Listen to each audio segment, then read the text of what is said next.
Опасни ли са грешките?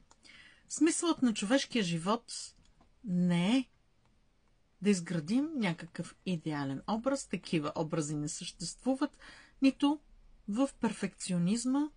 Този перфекционизъм, който много от нас носят в себе си и не полагат усилия да го трансформират.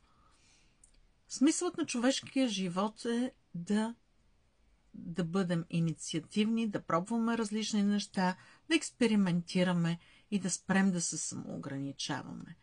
Опасни ли са грешките? Защо толкова много човек се страхува от грешките си? Как смятате?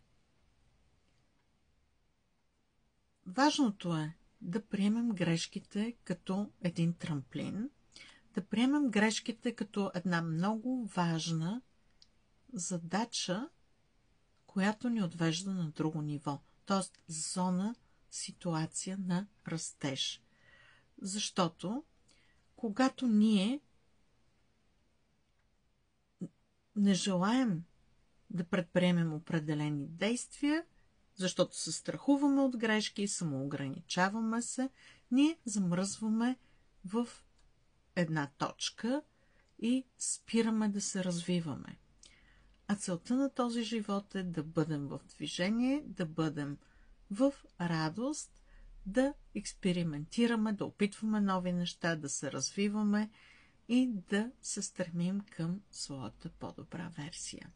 Съгласни ли сте с това? С вас беше Наталия, коуч, ментор и консултант по личностно развитие.